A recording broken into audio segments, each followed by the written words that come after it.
नमस्कार दोस्तों, आप सभी का स्वागत है आपके अपने ही चैनल अनुज रीना की लाइफ में। आंवला नवमी की कथा। आज कार्तिक मास के शुक्ल पक्ष की नवमी तिथि है और आज ही के दिन आंवला नवमी का पवित्र पर्व मनाया जाता है।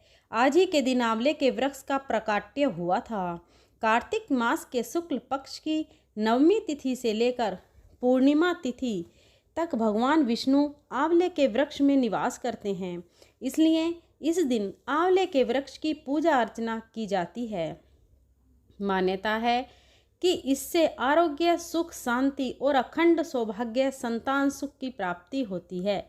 इसे अक्षय नवमी भी कहा जाता है। कहते हैं इस दिन आंवले से कुछ खास उपाय करने पर माँ लक्ष्मी अक्षय पुण्य प्रदान करती हैं, यानी जिसका कभी नाश नहीं होता। आंवला नवमी के दिन श्री हरि को आंवला अवश्य अर्पित करें और फिर आंवले का दान करें। मान्यता है इससे देवी लक्ष्मी अति प्रसन्न होती हैं और धन धान्य से घर भर देती हैं तथा परिवार में सुख समृद्धि का वास होता है। आंवले के जल से स्नान करने से दरिद्रता दूर होती है तथा सब प्रकार के ऐश्वर्य प्राप्त होते हैं। आंवले के वृक्ष का दर्शन, स्पर्श तथा उसके नाम का उच्चारण करने से भगवान श्री हरि, विष्णु और माता लक्ष्मी अनुकूल हो जाते हैं। आज के दिन आंवले के वृक्ष के नीचे भोजन करना अति उत्तम माना गया है तथा आज के दिन आंवले का सेवन अवश्य करना चाहिए। आंवला नवमी का महत्व इसी बात से समझा जा सकता है क्योंकि इसी दिन द्वापर युग का प्रारंभ हुआ था, जिसमें स्वयं भगवान श्री कृष्ण ने जन्म लिया था। आंवला नवमी के दिन ही भगवान श्री कृष्ण ने वृंदावन गोकुल की गलियां छोड़कर मथुरा प्रस्थान किया था। संतान और पारिवारिक सुखों की प्राप्ति के लिए रखा जाता है यह व्रत। इस दिन उन्होंने अपनी बाल लीलाओं का त्याग करके कर्तव्य के पथ पर पहला कदम रखा था। इसी दिन से वृंदावन की परिक्रमा भी प्रारंभ होती है। आंवला नवमी का व्रत संतान और पारिवारिक सुखों की प्राप्ति के लिए किया जाता है। यह व्रत पति पत्नी साथ में रखें तो उन्हें इसका दोगुना शुभ फल प्राप्त होता है। आंवला नवमी के दिन स्नान आदि करके किसी आंवला वृक्ष के समीप जाएं। उसके आसपास साफ सफाई करके आंवला वृक्ष की जड़ में शुद्ध जल अर्पित करें। फिर उसकी जड़ में कच्चा दूध डालें। पूजन सामग्रियों से वृक्ष की पूजा करें और उसके तने पर कच्चा सूत या मोली 8 परिक्रमा करते हुए लपेटें। कुछ जगह पर 108 परिक्रमा भी की जाती हैं। इसके बाद परिवार की सुख समृद्धि की कामना करके वृक्ष के नीचे ही बैठकर परिवार मित्रों सहित भोजन किया जाता है। आंवला को वेद पुराणों में अत्यंत उपयोगी और पूजनीय कहा गया है। आंवले का संबंध कनकधारा स्तोत्र से भी है। तो आज मैं आपको सुना रही हूँ आंवला नवमी की 4 कथाएं। इन कथाओं को सुनने से अनंत फल की प्राप्ति होती है, साथ ही साथ भगवान श्री लक्ष्मी नारायण जी की असीम कृपा प्राप्त होती है। तो आप लोग बड़ी ही श्रद्धा और प्रसन्न चित्तमन से इन कथाओं को पूरा अवश्य सुनिएगा, क्योंकि श्री कृष्ण कहते हैं आधा अधूरा ज्ञान किसी काम का नहीं होता। अब आइए श्रवण करते हैं आंवला नवमी की पहली कथा।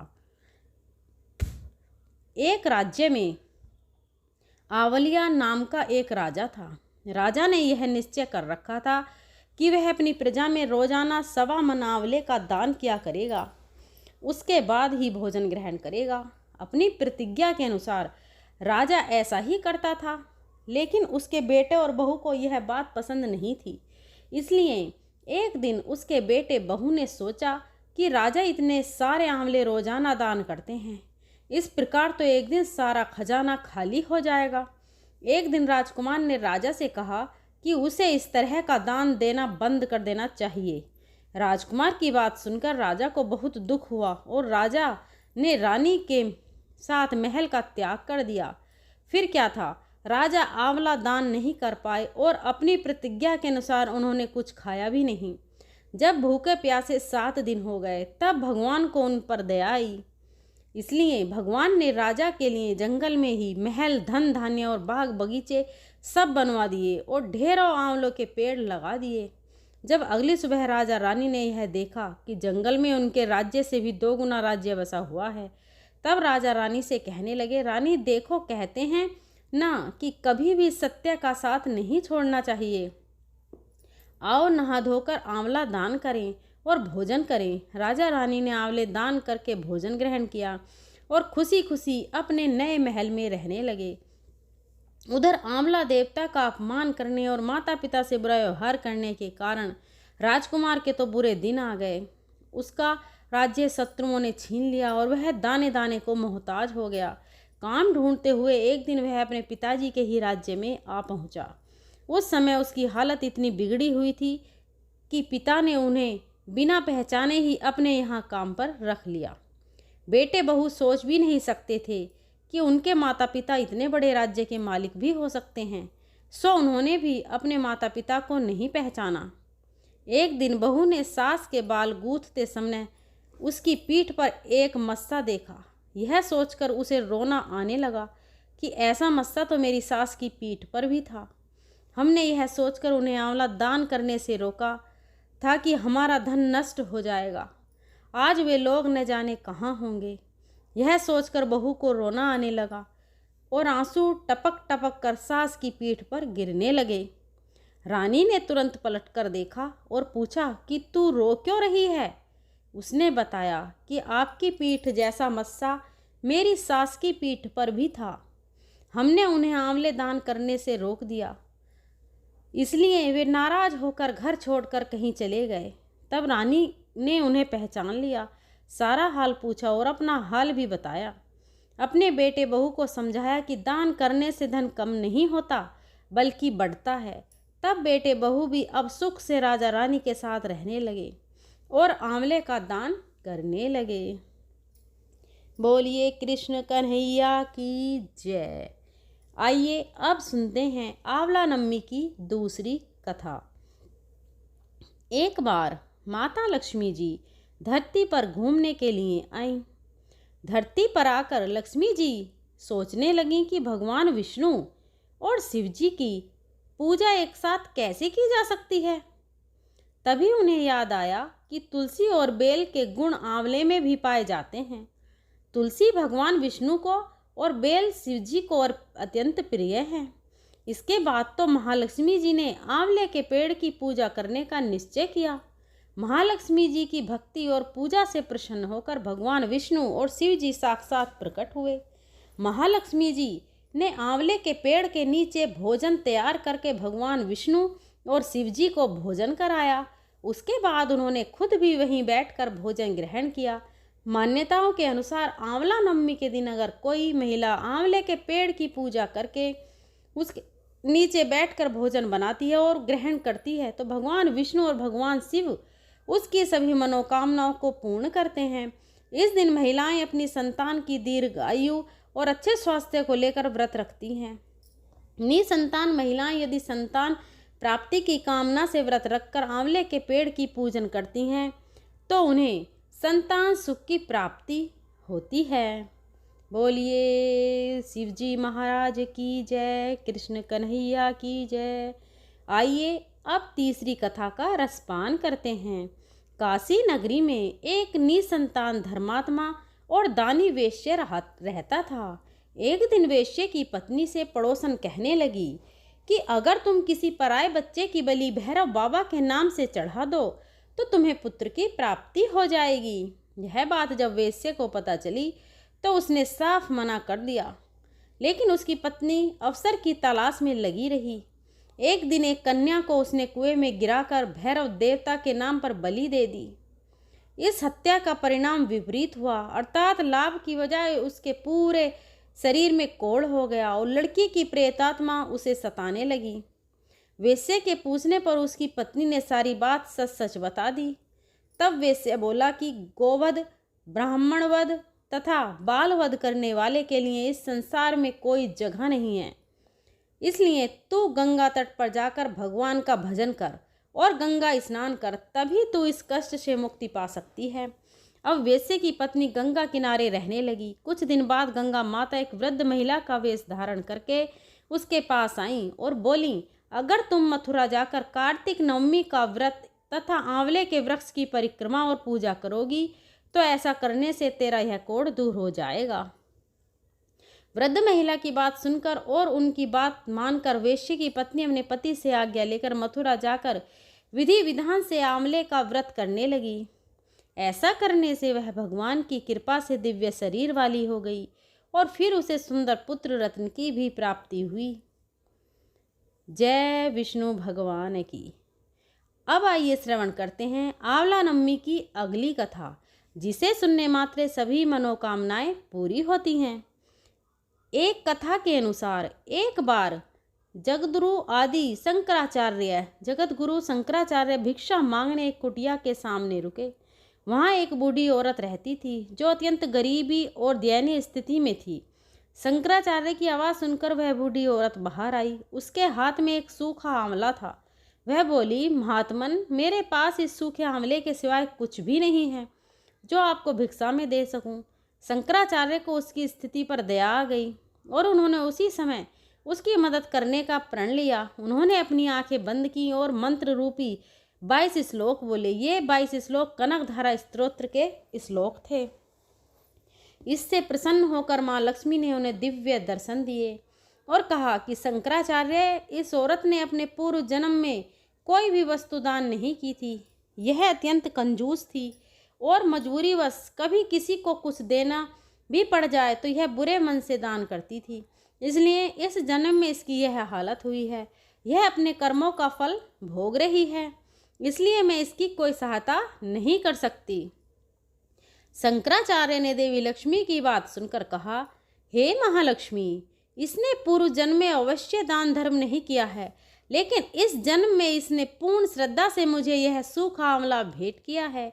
इसके घर में कुछ नहीं होते हुए भी इसने यह मुझे सौंप दिया। इस समय इसके पास यही सबसे बड़ी पूंजी है। क्या इतना भेंट करना प्राप्त नहीं? शंकराचार्य की इस बात से देवी लक्ष्मी प्रसन्न हुई और उसी समय उन्होंने गरीबी महिला की कुटिया में स्वर्ण के आंवलों की वर्षा कर दी। बोलिए लक्ष्मी माता की जय। एक बार भगवान विष्णु कई हजार वर्षों तक घोर युद्ध करने के पश्चात थक गए और फिर अपने बैकुंठ धाम में आकर समाधि लगाकर अपने धनुष के सहारे सो गए। उसी समय देवताओं के यज्ञ करने की योजना चल रही थी। सो वे सभी भगवान विष्णु से मिलने ब्रह्मा जी और शिव जी सहित बैकुंठ आए। वहाँ उन्होंने देखा कि भगवान विष्णु तो गहन निद्रा में लीन हैं। सोए हुए को नहीं जगाना चाहिए, यह सोचकर वह सभी खड़े हो गए। किंतु बहुत देर के बाद भी भगवान विष्णु जब निद्रा से नहीं जागे, तब उन्होंने सोच विचार कर भगवान विष्णु को जगाने का निर्णय किया। तब ब्रह्मा जी ने कीड़ा उत्पन्न किया और उसे भगवान विष्णु को जगाने के लिए कहा। यह काम करने से भविष्य का भाग मिलेगा। यही सोचकर उस कीड़े ने धनुष की रस्सी काट डाली। धनुष की रस्सी कटते ही एक भयानक शब्द हुआ और चारों ओर अंधेरा छा गया। कुछ समय के बाद जब धीरे धीरे अंधेरा कम हुआ तो देवताओं ने देखा कि भगवान विष्णु का सिर उनके शरीर पर नहीं है। अब तो देवता अत्यंत चिंतित और भयभीत हो गए। देवताओं को चिंता मग्न देखकर ब्रह्मा जी ने कहा कि देवताओं, चिंता ना करो। संसार में जो कुछ भी होता है कुछ ना कुछ कारण से होता है और यहाँ पर बिना कारण अर्थात अकारण कोई कार्य नहीं होता। हम सभी देवी पराशक्ति की आराधना करेंगे और अवश्य ही वे इस समस्या का समाधान करेंगी। ऐसा कहकर ब्रह्मा जी ने सभी वेदों को देवी की स्तुति करने का आदेश दिया। जब वेदों ने देवी की स्तुति की तो देवी अत्यंत प्रसन्न हुई और फिर एक आकाशवाणी हुई। आकाशवाणी ने कहा, देवताओं, मैं वेदों की स्तुति से अत्यंत प्रसन्न हूँ। आप लोगों को चिंता करने की कोई आवश्यकता नहीं है। भगवान विष्णु का जो सिर कटा है, इसके दो कारण हैं। पहला तो इन्हें एक बार लक्ष्मी जी ने कह दिया था कि आप बिना सिर के हो जाओ, क्योंकि लक्ष्मी जी को देखकर भगवान विष्णु हंस रहे थे। दूसरा कारण है ग्रीव नाम के दैत्य का अंत करना। ग्रीव नाम का एक दैत्य है। इसने अन्न जल सब कुछ त्याग कर 1000 वर्षों तक मेरी तपस्या की थी। उस समय इस दैत्य ने अपनी सारी इंद्रियों को अपने वश में कर लिया था और केवल मेरे नाम का जाप करता था। इसने मेरे तामसी रूप के दर्शन पाने के लिए ऐसी घोर तपस्या की। तब मैं पराशक्ति ही अपने तामसी रूप से इस दैत्य के सामने प्रकट हुई थी। देवी को अपने सामने प्रकट हुआ देखकर यह दैत्य अत्यंत प्रसन्न हुआ और उठकर खड़ा हो गया। वह मेरे इस रूप की परिक्रमा करने लगा और मेरी स्तुति की। तब मैंने उससे मनवांछित वर मांगने के लिए कहा। तब उसने कहा, हे देवी, मैं अमर होना चाहता हूँ। उसकी बातें सुनकर मेरी उस तामसी शक्ति ने कहा कि दैत्यराज, संसार में सभी की मृत्यु होनी है और यही संसार का नियम है। मैं इस नियम को भंग नहीं कर सकती, इसलिए तुम सोच समझकर कोई और वरदान मांगो। और फिर उसके बाद उस दैत्य ने वर मांगा कि मेरी मृत्यु केवल भगवान हैवग्रीव के द्वारा ही हो। तब मैंने ही उसे ऐसी मनवांछित मृत्यु प्राप्त करने की वरदान दे दिया था। उसी समय वह दैत्य अपने बल के घमंड में आकर ब्राह्मणों के, देवताओं और साधु जनों को पीड़ित कर रहा है और सभी को इस दैत्य के आतंक से मुक्त कराने के लिए भगवान विष्णु का बिना सिर होना आवश्यक है। इसलिए आज इनका सिर कट गया है। ब्रह्मा जी, आप एक घोड़े का सिर काटकर श्री विष्णु जी के शरीर पर लगा दीजिए। इससे उनका हयग्रीव अवतार होगा और वे उस हयग्रीव दैत्य का अंत कर देंगे। इतना कहकर देवी अंतर ध्यान हो गई। इसके बाद देवी के आदेश अनुसार ब्रह्मा जी ने अपनी तलवार से घोड़े का सिर काटकर उसे भगवान विष्णु के शरीर पर लगा दिया। उसी क्षण भगवान विष्णु उठकर खड़े हो गए। इस तरह भगवान विष्णु का हयग्रीव अवतार हुआ और तब हयग्रीव स्वरूप भगवान विष्णु और हयग्रीव नाम के उस दैत्य में भयंकर युद्ध छिड़ गया। उसे मारना इतना आसान नहीं था। तब भगवान विष्णु ने बहुत लंबे समय तक उसके साथ युद्ध किया। बाद में देवी जगदम्बा के वरदान अनुसार भगवान हयग्रीव के हाथों उसका अंत हो गया। आइए अब आंवला नवमी की चौथी कथा को सुनते हैं। एक नगर में एक ब्राह्मण दंपत्ति रहते थे। वे दोनों प्रतिदिन 7 कोस दूर गंगा और यमुना नदी में स्नान करने जाते थे। इतनी दूर आने जाने से ब्राह्मण की पत्नी थक जाती थी। एक दिन उसने अपने पति से कहा कि हमारा एक पुत्र होता तो कितना अच्छा रहता। पुत्र का विवाह करते हमारी बहू आती तो हमें घर वापस जाने पर खाना बना हुआ मिलता और बहू घर का काम भी कर देती। अपनी पत्नी की बात सुनकर ब्राह्मण ने कहा कि तूने बात तो सही कही है, चल मैं तेरे लिए बहू ला ही देता हूँ। ब्राह्मण ने कहा कि एक पोटली में आटा डालकर कुछ मोहरे रख दे। ब्राह्मण के कहे अनुसार उसने अर्थात ब्राह्मणी ने पोटली बांधकर दे दी। पोटली लेकर ब्राह्मण चला गया। ब्राह्मण को सफ़र में यमुना के किनारे बहुत ही सुंदर लड़कियां दिखाई दी। वे रेत में घर बनाकर खेल रही थीं। उनमें से एक लड़की ने कहा कि मैं अपना घर नहीं बिगाड़ूंगी, मुझे तो रहने के लिए ये घर चाहिए। लड़की की बात सुनकर के ब्राह्मण मन ही मन सोचने लगा कि बहू बनाने के लिए यही लड़की उचित है। जब वह लड़की जाने लगी तो ब्राह्मण भी उसके पीछे पीछे उसके घर तक चला गया। वहां जाकर ब्राह्मण ने उस लड़की से कहा, बेटी, कार्तिक मास चल रहा है, इसलिए मैं किसी के घर खाना नहीं खाता। मैं अपने साथ आटा लेकर आया हूँ। तुम अपनी माता से पूछो कि क्या वह मेरे लिए आटा छानकर 4 रोटी बना देंगी। यदि वह मेरा आटा छानकर रोटी बनाएंगी तो मैं रोटी खा लूँगा। लड़की ने जाकर अपनी माँ को ये सारी बात बताई। माँ ने कहा, ठीक है, जाकर ब्राह्मण देव से कह दो कि वह अपना आटा दे दे, मैं रोटी बना दूंगी। जब वह आटा छानने लगी तो आटे में से मोहरें निकली। वह सोचने लगी, जिसके आटे में इतनी मोहरें हैं उसके घर में कितनी मोहरें होंगी। जब ब्राह्मण खाना खाने बैठा तो लड़की की माँ ने उस ब्राह्मण से पूछा, क्या आपके कोई लड़का है और क्या आप उस लड़के की सगाई करने जा रहे हो। यह सुनकर ब्राह्मण ने कहा कि मेरा लड़का तो काशी में पढ़ने गया हुआ है, लेकिन यदि तुम कहो तो खांड कटोरे से विवाह करके तुम्हारी बेटी को साथ ले जाऊं। लड़की की माँ ने कहा, ठीक है। ब्राह्मण देव इस पर लड़की की माँ ने लड़की की खांड कटोरे से शादी करके ब्राह्मण के साथ भेज दिया। ब्राह्मण ने घर आकर कहा, रामू की माँ दरवाज़ा खोल कर देख, मैं तेरे लिए बहू लेकर आया हूँ। ब्राह्मण की पत्नी भीतर से बोली, हमारे तो कोई बेटा बेटी नहीं है, तो फिर बहू कहाँ से लाए? दुनिया ताने मारती थी, अब आप भी मारने लगे। ब्राह्मण ने कहा, तू दरवाज़ा खोल कर तो देख। जब ब्राह्मणी ने दरवाज़ा खोला तो सामने बहू को खड़ी देखा। उसने बहू का स्वागत किया और आदर सत्कार से अंदर ले गई। अब जब ब्राह्मण अपनी पत्नी के साथ नदी स्नान करने जाता तो पीछे से बहू घर का सारा काम करके और खाना बनाकर रखती थी। वह उनके कपड़े धोती और रात को हाथ पैर भी दबाती थी।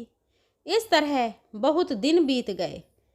ब्राह्मणी ने अपनी बहू से कहा कि बहू, कभी भी चूल्हे की आग मत बुझने देना और मटके का पानी खत्म मत होने देना। परंतु एक दिन चूल्हे की आग बुझ गई। यह देखकर बहू घबरा गई और भागी भागी अपनी पड़ोसन के पास गई और कहा कि मेरे चूल्हे की आग बुझ गई है, मुझे थोड़ी आग चाहिए। मेरे सास ससुर सुबह 5 बजे से घर से गए हुए हैं, वह थके हुए घर आएंगे, इसलिए मुझे उनके लिए खाना बनाना है। यह सुनकर पड़ोसन ने कहा कि तू तो बावली है, तुझे यह दोनों मिलकर पागल बना रहे हैं। इनके कोई पुत्र नहीं है, ये निसंतान हैं। बहू ने कहा, नहीं ऐसा मत बोलो, इनका बेटा तो काशी में पढ़ने गया हुआ है। इस पर पड़ोसन ने कहा कि यह तुझे झूठ बोल कर लाए हैं, मेरी बात सच मान, इनके कोई बेटा नहीं है। अब बहू पड़ोसन की बातों में आ गई और कहने लगी कि अब आप ही बताओ मैं क्या करूं। पड़ोसन ने कहा कि करना क्या है, जब तुम्हारे सास ससुर आए तो जली हुई रोटियां बना कर देना और बिना नमक की दाल बना कर देना। खीर की कड़छी दाल में और दाल की कड़छी खीर में डाल देना। पड़ोसन ने उसे अच्छे से सिखा पढ़ा दिया। फिर जब उसके सास ससुर घर पर आए तो उसने उनका आदर सत्कार नहीं किया और ना ही उनके कपड़े धोए। जब उसने सास ससुर को खाना दिया तो सास बोली, बहू आज यह रोटियां जली हुई क्यों हैं और दाल भी पकी नहीं है। तब बहू ने पलट कर कहा कि एक दिन ऐसा खाना खा लोगे तो कुछ बिगड़ नहीं जाएगा तुम्हारा। सास ससुर को खरी खोटी सुनाकर वह फिर से पड़ोसन के पास गई और बोली कि अब आगे क्या करना है।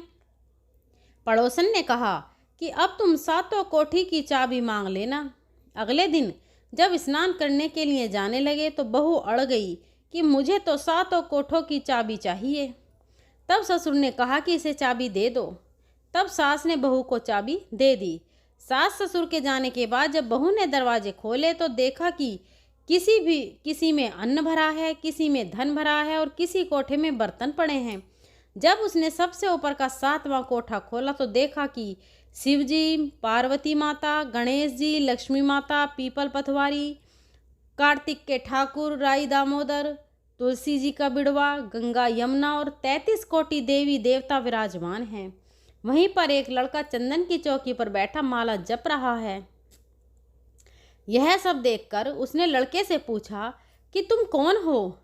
तब लड़का बोला, मैं तेरा पति हूँ, अभी दरवाज़ा बंद कर दे, जब मेरे माता पिता आएंगे तब दरवाज़ा खोलना। यह सब देखकर बहू बहुत खुश हुई और 16 श्रृंगार कर सुंदर वस्त्र पहनकर अपने सास ससुर का इंतजार करने लगी। उसने अपने सास ससुर के लिए अच्छे अच्छे पकवान बनाए। जब उसके सास ससुर घर पर आए तो उसने उनका आदर सत्कार किया और प्रेम पूर्वक खाना खिलाया और हाथ पैर दबाने लगी। पैर दबाते दबाते बहू ने कहा कि माँ, आप इतनी दूर गंगा यमुना स्नान करने के लिए क्यों जाती हो? आप थक नहीं जाती? इसलिए आप घर पर ही स्नान क्यों नहीं करती? यह सुनकर सास कहने लगी, बेटी, गंगा यमुना घर पर तो नहीं रहती हैं। तब उसने कहा, माँ जी बहती हैं, चलो मैं आपको दिखाती हूँ।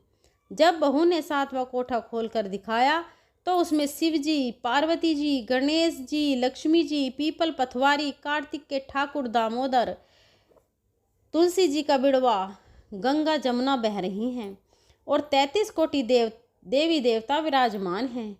वहीं चौकी पर बैठा कर लड़का माला जप रहा है। माँ ने उसे देखकर कहा, बेटा तू कौन है? लड़का बोला, माँ मैं तेरा बेटा हूँ। तब ब्राह्मणी ने पूछा कि तू कहाँ से आया है? लड़के ने जवाब दिया कि मुझे कार्तिक देव ने भेजा है। माँ ने कहा, बेटा यह संसार कैसे मानेगा कि तू मेरा बेटा है? माँ ने कुछ विद्वान पंडितों से मदद मांगी। पंडितों ने कहा, इस पार बहू बेटा खड़े हो जाएं और उस पार माँ खड़ी हो जाए। माँ चमड़े की अंगिया पहनी हो और छाती में से दूध की धार निकलकर बेटे की दाढ़ी मूछ भिगाएं और पवन पानी से गठ जोड़ा बंधे, तब मानेंगे कि यह इस माँ का बेटा है। उसने ऐसा ही किया। चमड़े की अंगिया फट गई और छाती में से दूध की धार निकलकर बेटे की दाढ़ी मूछ भीग गई। पवन पानी से बहू बेटे का गठजोड़ बंधन गया। यह सब देखकर ब्रह्मांड और उसकी पत्नी की खुशी का ठिकाना न था रहा। तो यह थी कार्तिक मास की कथा। हे कार्तिक के ठाकुर, जैसे ब्राह्मण और ब्राह्मणी को बहू बेटा दिए वैसे सबको देना। कार्तिक मास की कथा कहने, सुनने और हुंकारा भरने वाले सब पर कृपा करना। हर हर महादेव। जय श्री हरि विष्णु। आइए अब रसपान करते हैं भगवान विष्णु की आरती का। ओम जय जगदीश हरे प्रभु, जय जगदीश हरे। भक्त जनों के संकट, दास जनों के संकट छिन में दूर करे। ओम जय जगदीश हरे। जो ध्यावे फल पावे, दुख विन से मन का। प्रभु दुख विन से मन का। सुख संपत्ति घर आवे, कष्ट मिटे तन का। ओम जय जगदीश हरे। माता पिता तुम मेरे, शरण गहूँ मैं किसकी। प्रभु शरण गहूँ मैं किसकी। तुम बिन और न दूजा, आस करूं जिसकी। ओम जय जगदीश हरे।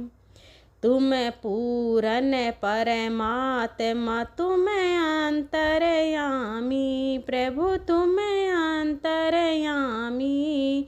पार ब्रह्म परमेश्वर, तुम सबके स्वामी। ओम जय जगदीश हरे।